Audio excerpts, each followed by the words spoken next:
बिस्मिल्लाहिर्रहमानिर्रहीम। अस्सलाम वालेकुम। प्रोग्राम इख्तिलाफ राय के साथ मैं हूं इफ्तिखार काज़मी। कहने वाले ये कहते हैं कि नवाज शरीफ बड़ी लड़ाई लड़ रहे हैं और वो लड़ाई सिविल सुप्रीमेसी की है, सिविल बालादस्ती की है, जबकि पीपल पार्टी जो ये लड़ाई लड़ना चाहती है लेकिन उसकी कुछ मजबूरियां हैं और इन मजबूरियों का इजहार जरदारी साहब पीडीएम के एक इजलास में ऐलान भी कर चुके हैं। जरदारी साहब ये कह चुके हैं कि वो स्टैब्लिशमेंट के साथ महाजराई नहीं चाहते और सियासत के अंदर वो अपना बेटा गंवाना नहीं चाहते। जिस जरदारी साहब ने खुल के ऐलान किया था वो ये समझते हैं कि भट्टो खानदान ने बहुत कुर्बानियां दी है और अब चूंकि उनका एक ही बेटा है तो वो मजीद कुर्बानियों के मुतहम्मिल नहीं हो सकते। तो इस सूरत हाल में पीपल पार्टी का पीडीएम में रहने का वैसे ही कोई जवाब नहीं बनता। तो फिर अब जितनी डिबेट हो रही है वो सारी हीलो बहानों से हो रही है।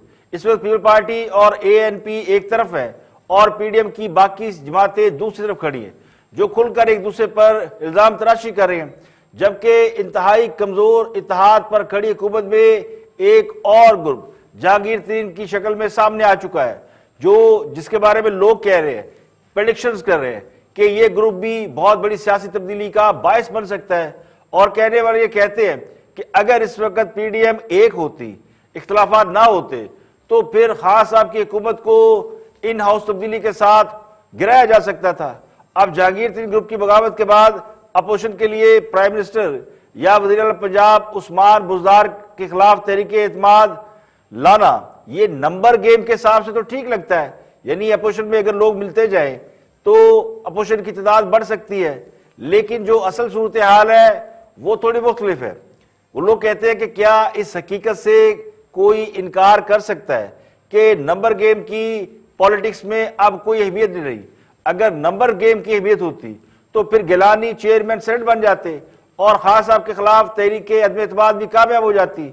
वक्त ने यह साबित कर दिया है कि नंबर गेम अब भी मैटर नहीं करता। आज भी असल खिलाड़ी कोई और ही है और कोई तो है जो ये निजाम हस्ती चला रहा है। तो जब तक खेल उनके हाथ में है वो जिसे चाहे पास करें, जिसे चाहे फेल करें। तो पीपल पार्टी मुनहरफ अरकान को साथ मिलाकर सियासी तब्दीली चाहती है। पीपल पार्टी का ख्याल ये है कि अगर विद इन हाउस लोग उनके साथ मिल जाएं, चाहे वो मुखालिफ सियासी जमातों से हो या मुखालिफ इत्तेहादों से हो, तो वो तब्दीली ला सकते हैं। जबकि जो पीडीएम की जमातें हैं वो इस किस्म की सियासी तब्दीली नहीं चाहती। वो ये चाहते हैं कि मुस्तकबिल में सियासी मामलात में मुदाखलत ना करने का कोई लॉन्ग टर्म एग्रीमेंट किया जाए और वो जो ताकतवर हल्के हैं जो इक्तदार के लिए बंदोबस्त करते हैं। पाकिस्तान में एक तासुर तो यह है कि हमेशा इक्तदार बंदोबस्त के तहत ही मिलता है। अवाम का जो वोट है उसकी हैसियत को बहुत ज्यादा अहमियत नहीं दी जाती, उसकी एक अहमियत अपनी जगह है, लेकिन जो हतमी फैसला होता है वो ताकतवरों का होता है। तो इलेक्टेबल के साथ सियासी तब्दीलियों का जो अमल है इसको भी रोका जाए, क्योंकि चंद इलेक्टेबल इस मुल्क के अंदर जो कभी इधर जाते हैं कभी उधर जाते हैं और जिस तरह वो जाते हैं वो सियासी तवाज़ुन को तब्दील कर देते हैं। अगर मुस्लिम लीग की तरफ आते हैं तो मुस्लिम लीग की हुकूमत, और अगर पीपल पार्टी की तरफ जाते हैं तो पीपल पार्टी की हुकूमत, और अब वो खान साहब के साथ खड़े हैं तो खान साहब इक़्तिदार में है। तो ये जमहूरी अमल के लिए कोई बहुत अच्छा एक्ट नहीं है, जिन्हें उर्फ आम में लोटे भी कहा जाता है। यानी ये वो लोग होते हैं जिनकी अपनी कोई जमात नहीं होती सिवाय उसके जिसकी हुकूमत आ रही हो या जो हुकूमत में हो, या फिर इनके बारे में गुमान किया जाता है कि ये किसी और के इशारे पर चलते हैं। तो यही तो वो निज़ाम है जिसे कुछ जमातें तब्दील करने में सीरियस हो चुकी हैं, जबकि कुछ जमातें इसी निज़ाम में रहकर इससे फायदा उठाना चाहती हैं। वो समझती है कि निज़ाम की तब्दीली फिलहाल मुमकिन नहीं है, तो जो बेस्ट पॉसिबल है वो कर लिया जाए। तो अपनी अपनी जगह सब ठीक है। अब जिसमें लड़ने की हिम्मत है वो लड़ने की या मैदान में खड़े होने की बात कर रहा है। अब जिसमें लड़ने की बजाय मुफाहमत से सियासत करने की सोच है, ये भी सियासत का एक बेस्ट तरीका है कि आप बहुत सारी चीजें टेबल में बैठ के सेट कर लेते हैं, तो वो अपनी सोच के मुताबिक चल रहे हैं। अब वो जमातें जो जहांगीर तरीन के लिए बाहें फैलाई खड़ी हैं, वो भी लोगों को नजर आ गई है कि वो कौन है जो चाहते हैं कि जहांगीर तरीन या उनके साथ जो लोग पीटीआई के अंदर से नाराज हैं वो उनके साथ मिल जाएं। और वो भी नजर आ गए, और वो भी नजर आ गए हैं जिन्होंने जहांगीर तरीन के साथ मुलाकात से इनकार कर दिया था और किसी का आलाकार बनने से बादल कर ली। तो पीडीएम का मकसद बुनियादी तौर पर खान साहब की हुकूमत को घर भेजना है, जो जमहूरी तरीके से तो जाएगी नहीं।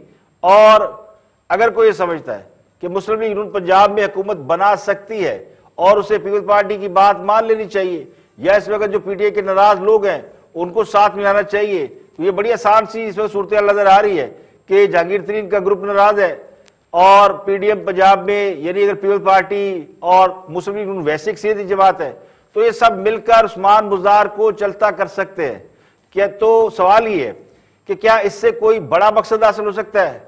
तो कहने वाले कहते हैं कि जहां बात पूरे मुल्क की है तो वो जमातें जो माज एक सूबे की हुकूमत लेकर खुश हैं और सेनेट में अपना अपोजिशन लीडर लाकर उसे ये समझती है कि उन्होंने बड़े मकासद हासिल कर लिए हैं, यानी माज एक अपोजिशन लीडर लाने से कामयाबी मिल गई है, तो उनकी सोच का उन दूसरे लोगों की सोच से कैसे मुकाबला किया जा सकता है जिनकी नजर पूरे मुल्क पर है? वो एक सूबे की हुकूमत के लेकर वो क्या तीर मार लेंगे? अब नवाज शरीफ कहते हैं, या नवाज शरीफ के जो करीबी लोग हैं, जो नवाज शरीफ 3 बार हुकूमत में रह चुके हैं, एक तवील अरसा पंजाब में हुक्मरानी कर चुके हो, तो अब वो क्या ये सारी लड़ाई महज एक सूबे पंजाब की हुक्मरानी के लिए कर रहे हैं? तो अब वो जिसका इल्जाम वो दूसरों पे लगाते रहे हैं, अगर खुद भी वही काम करेंगे तो इसका फायदा क्या? तो नवाज शरीफ महज एक सूबे की हुक्मरानी लेकर सियासत को ना पंजाब तक महदूद करना चाहते हैं, ना ही वो ये चाहते हैं कि सारी बड़ी बड़ी जमातें सिर्फ एक सूबे तक महदूद हो जाएं। तो उनकी मंजिल और है, उनके अहदाफ वाज़ेह हैं। अब उन्होंने एक नारा लगाया था, वोट को इज्जत दो। तो सवाल यह है कि वोट को इज्जत कैसे मिलती है? क्या वोट को इज्जत इलेक्शन से मिलती है या वोटों को इधर उधर करने से मिलती है? तो मेरा तज्जिया यह कि बेशक इस वक्त पंजाब में उस्मान बुज़दार को हटाने के लिए फजा बड़ी आइडियल हो चुकी है। मुस्लिम लीग नून सिंगल लार्जेस्ट पार्टी है और पीडीएम की तमाम जमातें और मुनहरफ अरकान मिल जाएं तो बुज़दार साहब के खिलाफ तो बड़े आसानी से तहरीक एतमाद आ सकती है। जहांगीर तरीन सख्त नाराज है, हुकूमत में उनकी कोई सुन नहीं रहा, और लेकिन और भी लोग हैं। तो बुज़दार को हटाना उन कुव्वतों की भी ख्वाहिश है जो ये समझते हैं कि पंजाब में नज़्म व नस्क किसी समझदार के हाथ में होना चाहिए। ये लोग हुकूमत में भी है, हुकूमत के साथ भी है, लेकिन ये बात वो नहीं मानते जो अब भी वोट को इज्जत दो और सिविल सुप्रीमेसी के ख्वाब देख रहे हैं। देखिए, मुस्लिम लीग नून और पीपल्स पार्टी का अंदाज़े सियासत हमेशा मुख्तलिफ रहा है। दोनों मुख्तलिफ स्कूल ऑफ थॉट की जमातें हैं और इसी की वजह से उनका वोट बैंक भी है। अब वोटों की जो तकसीम होती है वो ख्यालात की मुताबिकत के हिसाब से होती है, जिसको जो पसंद है, जो जिसके नज़रिए के साथ है, उसी पार्टी को वोट देता है। तो इस हकीकत को नज़रअंदाज नहीं किया जा सकता कि दोनों जमातों के दरमियान माजी में बहुत सियासी इख्तलाफात रहे हैं और आइंदा भी रहेंगे। इन पर काबू पाना आसान काम नहीं। तो सियासत में इख्तलाफात होते हैं जो कि सियासत का या जमहूरियत का हुस्न भी होता है। अब मरियम नवाज और बिलावल भुट्टो ये दोनों नई पॉलिटिकल क़यादत है, तो इन्हें सीखने में वक्त लगेगा। अब खान साहब 22 साल जद्दोजहद करके भी कुछ नहीं सीख सके, तो फिर मरियम और बिलावल को तो भी जुमा 8 दिन हुए हैं। तो मुश्तरका सियासी इत्तेहाद भी मौलाना फजलुर रहमान और पीपल्स पार्टी की कोशिशों की वजह से ही वजूद में आया था।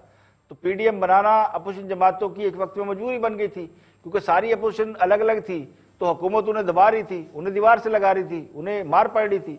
तो हुकूमत नैब और दीगर इदारों से मिलकर अपोजिशन पर चढ़ी हुई थी। तो पीडीएम दरअसल खान साहब के गुस्से से और उनके हुकूमत के गजब से, गैज़ो गजब से बचने के लिए वजूद में आया था, और उसने फिर हुकूमत की चूल्हे हिला कर रख दी।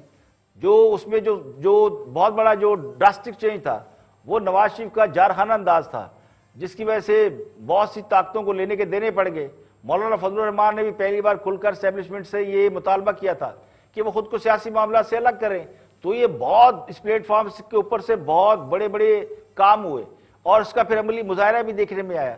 तो असल लड़ाई तो नवाज शरीफ और मौलाना फजलुर रहमान ने लड़ी, और जरदारी साहब ने फिर उसके बाद नवाज शरीफ को ये ताना दिया कि इस्तीफे लेने हैं तो जनाब वापस आए।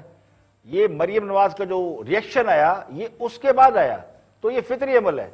तो मरियम नवाज के जो दिल में था उन्होंने कह दिया और उसका इजहार कर दिया, क्योंकि अभी तक ये जो दोनों हमारे सियासतदान हैं, जो पॉपुलर सियासतदान है, दोनों की फैन फॉलोइंग है, मरियम नवाज की, बिलावल भुट्टो की भी। और मरियम नवाज की तो बहुत ज़्यादा फैन फॉलोइंग है, उन्होंने खुद को एक अच्छा कहते हैं ना मुकर्रर साबित किया है, एक अच्छा बोलने वाला साबित किया है, और वो बड़ा डट के बोलती हैं और दबंग बोलती हैं। शायद उसकी वजह के भी उन्हें ज़्यादा सियासी वो कहते हैं ना वो ड्रामेबाजियाँ आती नहीं हैं। इसी माहौल में उन्होंने इस तरह की बातें की जिसका फिर रिएक्शन आना फितरी था। और वज़ीर-ए-आज़म के मामले खसूसी हैं पोलिटिकल शहबाज गिल गुफ्तगू कर रहे हैं नदीम मलिक के साथ, और उनका दावा ये कि हुकूमत ने 2.5 साल में बहुत अच्छे काम किए हैं और तरक्की हो रही है, मुल्क बहुत ही ज़बरदस्त सिमत में जा रहा है। और रावी चैन ही चैन लिखता है, ज़रा उनकी भी गुफ्तगू सुन ले, फिर देखते हैं कि वो किस हद तक जस्टिफाइड है। वॉच शहबाज गिल। चुका था पाकिस्तान जहां पे खड़ा था, उसमें उस टाइम आपको एक टाइट फिस्कल पॉलिसी की, एक रिस्ट्रिक्टिव फिस्कल पॉलिसी की, कंजर्वेटिव फिस्कल पॉलिसी की जरूरत थी, क्योंकि हम दिवालिया होने के करीब थे। लेकिन उसके बदले में अब आप देखें क्या हो रहा है। ये मैं नहीं कह रहा, ये दी न्यूज की स्टोरी है। रुपी जो है rises as world's best performance this year. इस साल पूरे में रुपए ने पूरी दुनिया में डॉलर के मुकाबले में सबसे बेहतर करेंसी रही। उसके साथ साथ देखिए, आपने अभी खुद फरमाया कि पीएमएलएन का जो सबसे बड़ा कसूर है वो कि 25 अरब से एक्सपोर्ट जो है वो 20 अरब बड़ी नाकामी। आप ये देखिए, Pakistan exports hits 10 year high in March. ये भी मैं नहीं कह रहा, ये अगेन एक अखबार कह रहा है, एक जर्नलिस्ट अपनी स्टोरी कर रहा है। ये आप ही के पिछले साल से तो मुआवजा इसका हम करके बताते हैं कि उससे बढ़ गई, क्योंकि पिछले साल आप बहुत ज्यादा गिरा चुके थे। नहीं, लेकिन अभी अगर आप टेक्सटाइल की देखें तो आप देखें कि अल्लाह करे जारी रहे। किस तरह हमारी 100% मैं तो साथ साथ दुआएं मांग रहा हूं। अच्छा, ये देखिए पाकिस्तान रेमिटेंसेज, ये किसी सालों से सक्सेस स्टोरी, ये पाकिस्तान रेमिटेंसेज जो है वो ऑल टाइम हिट हम हाई कर, अल्लाह करेगा जारी रहेंगी। अच्छा, एफबीआर की कलेक्शन अगेन अल्लाह का शुक्र है। कोविड के अंदर हम अभी भी वर्स कोविड के अंदर, आप देखिए तीसरी लहर कितनी खतरनाक है, उसके बावजूद हाईएस्ट हम अपना टैक्स कलेक्ट। ये भी फेलियर है आपका, 3 सालों में आप परफॉर्म नहीं कर सकते टैक्स हाइक के ऊपर। ये जियो टीवी की स्टोरी है, वो कह रहे हैं 10 साल बाद मुल्की बरामदात मुसलसल 6 माह $2 अरब से जायद रही। मैंने 10 साल के बाद पढ़ के बताया कि आपके 9 माह में 17.3 अरब डॉलर की बरामदात। मैं सिर्फ आम शहरी के लिए मैं सिर्फ ये बता रहा हूं। ये फिर ट्रिब्यून बिजनेस की स्टोरी है कि सीमेंट में 44.39% जो है वो मार्च में इसमें एक्सपोर्ट भी हो रहा है, लोकली भी कंज्यूम हो रहा है। सीमेंट की प्रोडक्शन बढ़ रही है क्योंकि प्राइम मिनिस्टर का कंस्ट्रक्शन पैकेज हेल्प कर रहा है। अब मैं 3-4 चीजें आपके सामने और रख देता हूं जिससे आपको अंदाजा हो जाएगा। 2 डैम बने जो आज से आपको पता है कौन से डैम बने। एक जो बन रहे आपका दयामर बाशाट का, ये सर 12 यूनिवर्सिटीज हैं जो 2-2.5 साल में हमारी हुकूमत ने पंजाब के अंदर अप्रूव करके इनमें 5-6 पे काम हो रहा है। ये हॉस्पिटल है 12, ठीक है, जो हमारी गवर्नमेंट ने 5 पे काम शुरू है, जो इंशाल्लाह इसी साल या अगले साल के शुरू में कंप्लीट हो जाएंगे। बाकी पे इस साल इस पे अल्लाह करेगा ये पूरा हो जाएगा। मैं साथ दुआएं मांगूंगा, लेकिन तारिक फजल साहब से जवाब हमने सर 2.5 साल में। देखिए, अदाद शुमार का गोरख धंधा हर किसी को आसानी से समझ नहीं आता, मगर आम आदमी को एक बात अच्छी तरह मालूम है, वो ये कि अगर हुकूमत कामयाब हो, हालात अच्छे हो, तो उसके अपने हालात बहुत अच्छे होते हैं। रुपये पैसे की रेल पिल हो, यानी रुपया गर्दिश में हो, तो उसके असरात आम आदमी तक पहुंचते हैं। और रुपया गर्दिश में तभी रहता है जब मईशत का पहिया तेजी से घूमता है। इस वक्त हुकूमत जितने चाहे दावे कर ले, लेकिन महंगाई की शरह 13 से 17% तक जा चुकी है और अवाम उसके नताइज भुगत रहे हैं। और आम आदमी की ना पिछले 2-2.5-3 साल से तनख्वाह बढ़ी है, ना रोजगार के मौके बढ़े हैं, ना बिजली और गैस सस्ती हुई है, तो उसके लिए तो सब कुछ महंगा ही हुआ। उसके लिए सारे दावे फजूल हैं। अब दुनिया में बहुत किस्म के लोग होते हैं, एक खास किस्म ऐसे लोगों की भी होती है जो पहले मसाइल पैदा करते हैं, फिर उनको हल करने चल पड़ते हैं और उसका कैड लेने की कोशिश करते हैं।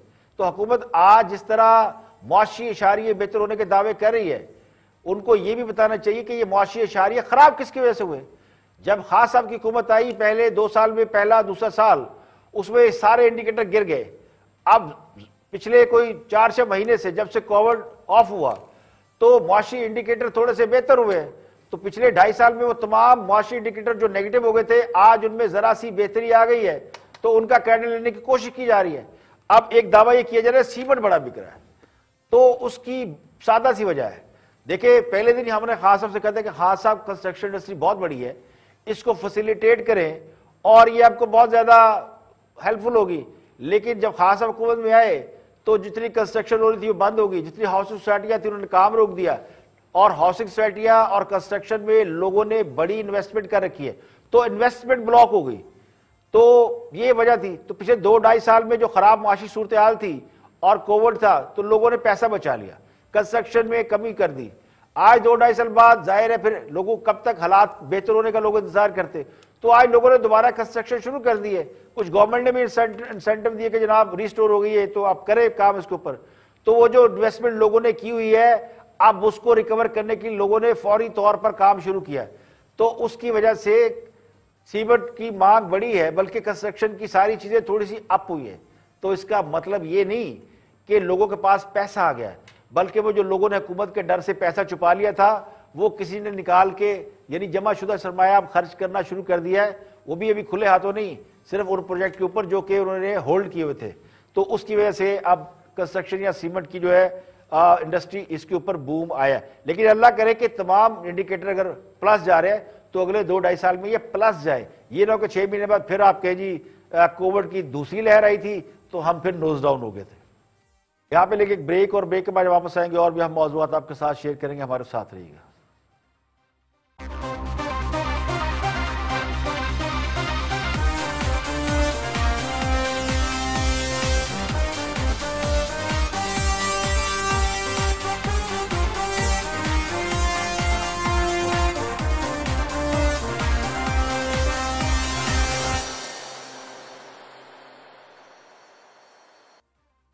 वेलकम बैक, आप देख रहे हैं प्रोग्राम इख्तिलाफ राय में इफ्तिखार काज़मी। ब्रेक के बाद हाजिर खिदमत हैं, आगे बढ़ते हैं और जहांगीर तरीन पीटीआई के बड़े हम रहनुमा और आजकल उन पर बहुत सारे केसेस खुले हुए हैं और वो हुकूमत से नाराज़ है क्योंकि हुकूमत का एक बार वो हिस्सा रहे हैं और खान साहब के बड़े करीबी साथी हैं।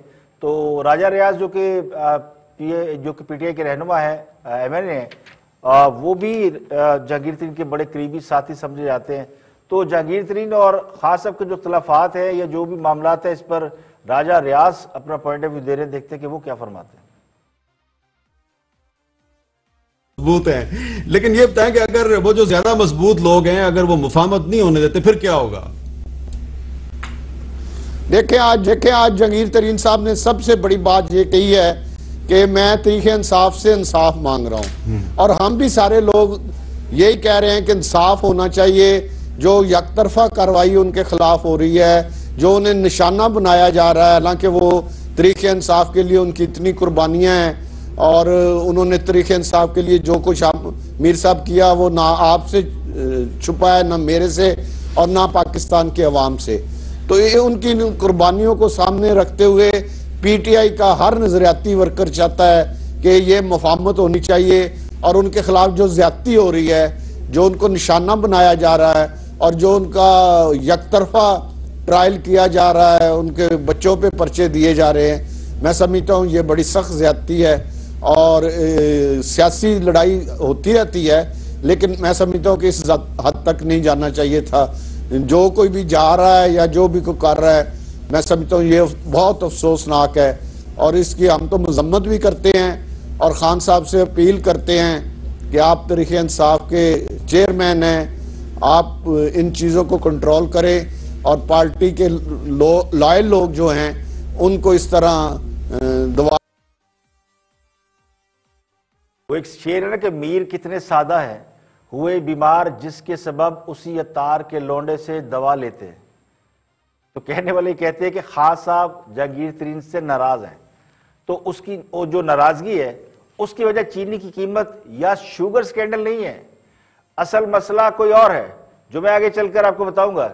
लेकिन खान साहब के बारे में तासुर ये है कि वो लोगों को इस्तेमाल करके आगे बढ़ जाते हैं, जिनसे उनका एक बार जी उठ जाता है या भर जाता है, फिर उसके साथ मुश्किल से ही उनका जी बैठता है।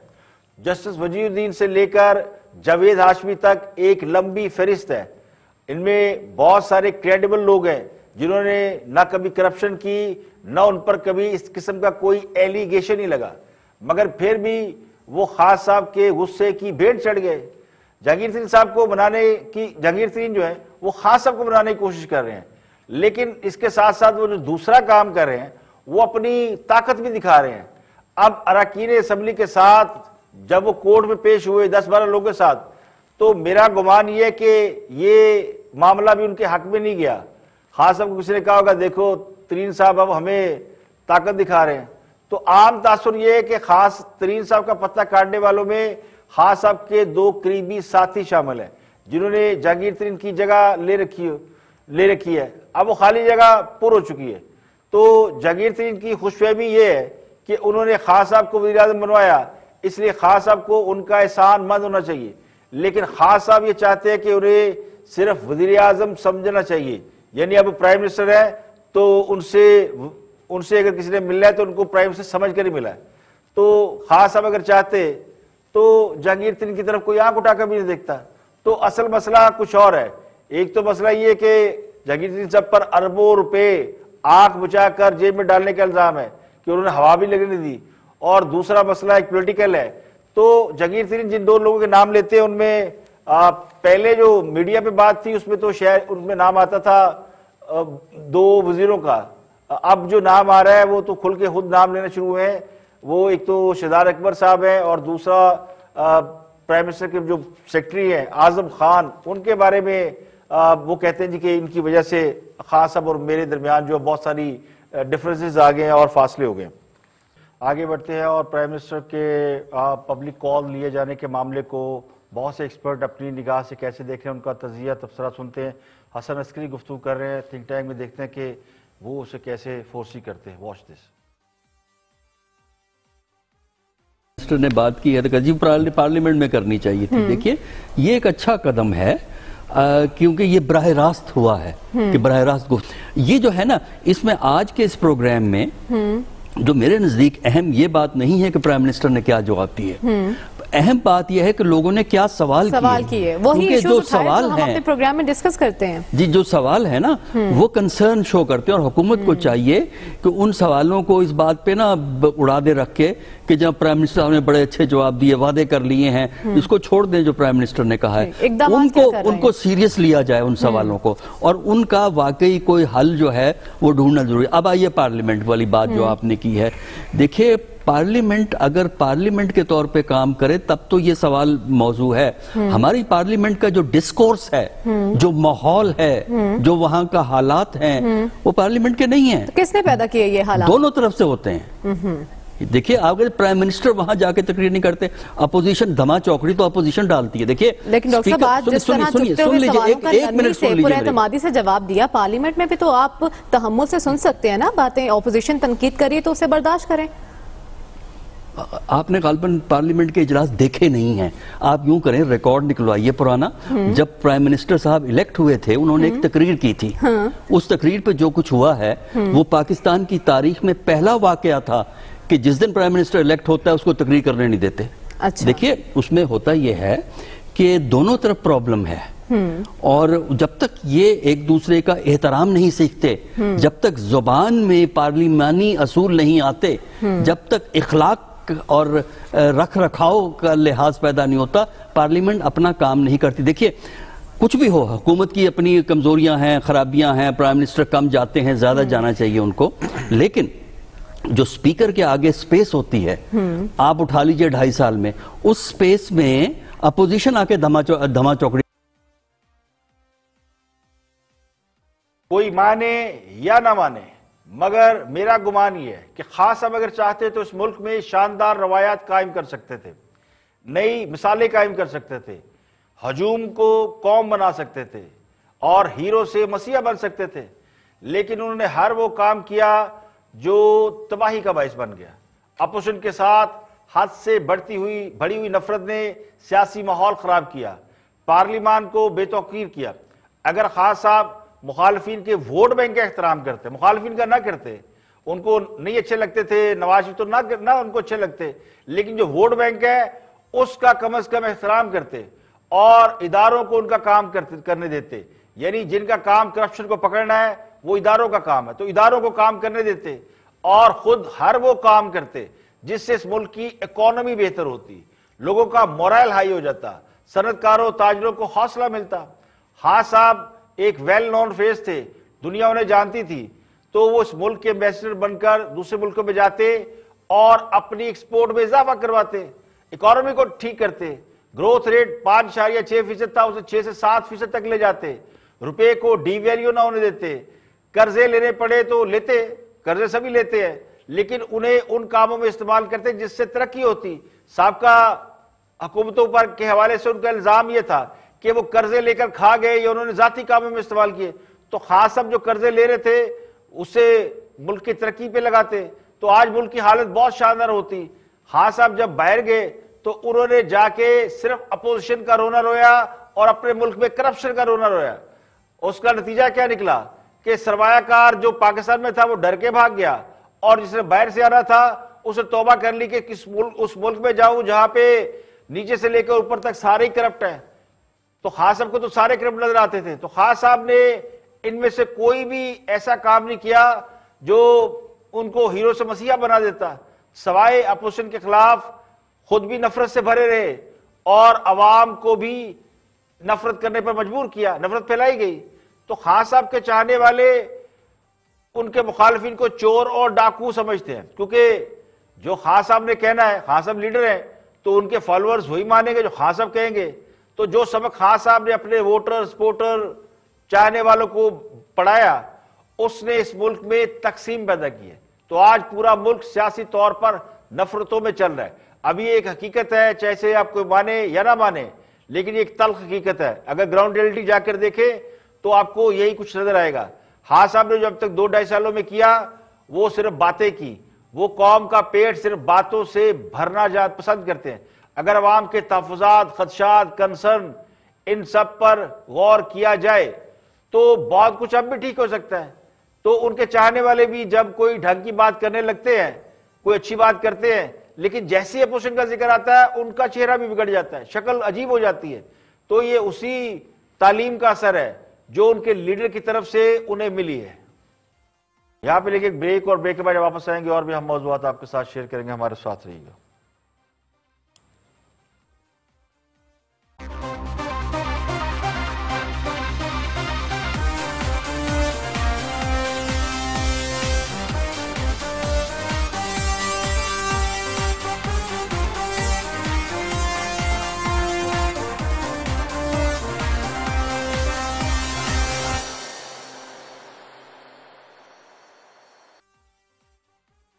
Welcome back. आप देख रहे हैं प्रोग्राम इख्तिलाफ राय और मैं हूं इफ्तिखार काज़मी। ब्रेक के बाद हाजिर खिदमत हैं और सीनियर जर्नलिस्ट हैं सुहेल वड़ाइच। वो मौजूदा सियासी सूरत हाल और जहांगीर तरीन के मामले के ऊपर अपना तजिया दे रहे हैं। देखते हैं कि सुहेल वड़ाइच साहब क्या फरमाते हैं। और आप समझते हैं कि वाकई हुकूमत के खिलाफ लोग तरीन साहब के साथ मिल सकते हैं अगर वो कोई स्टैंड लेते हैं? क्योंकि जाहिर है लाइन को तरीन साहब थे, मगर इनके अपने जाती इंटरेस्ट थे। हुकूमत छोड़ देंगे ये और साथ चले जाएंगे जहांगीर तरीन साहब के, अगर तरीन साहब एक अलग स्टैंड लेते हैं आपके ख्याल में? नहीं, मैं ये तो नहीं समझता कि मौजूदा वक्त में लोग तरीन साहब की वजह से हुकूमत के खिलाफ बगावत कर देंगे, लेकिन जब बगावत का वक्त आएगा, जब हालात और वजह से बगावत होगी, तो उस वक्त तरीन साहब जो है वो एक यूं समझिए कि एक बहुत बड़ा फैक्टर मौजूद होंगे। और उस वक्त अगर उनका साथ हुआ तो डेफिनेटली वो बड़े इनके लिए ख़तरनाक हो सकते हैं, क्योंकि तरीन साहब वाहिद वो आदमी है जो पीटीआई की जो इंटरनल वर्किंग है उसको जानते हैं। और जितने लोग लेके आए हैं हर एक से उनका ज़ाती तलक है। किसी को जहाज़ पे बिठा के लाए, किसी से मुज़ाकरात किए, सारे इत्तेहाद किए। तो मेरा ख्याल है पीटीआई की दाई अम्मा है वो, और पीटीआई की दाई अम्मा जो है वो चाहेंगी तो कुछ ना कुछ बच्चे ज़रूर उनके साथ जो है वो चले जाएंगे। लेकिन मेरा ख्याल है अभी वो इसका वक्त, अच्छे वक्त का इंतज़ार करेंगे। वो ऐसे वक्त पे वार करेंगे जब पीटीआई के अंदर इंटरनल बिकरिंग और वजह से होगी, और उसके अंदर वो जाहिर है अपनी दिया सलाई जो है वो भी ज़रूर उसको आग लगाए।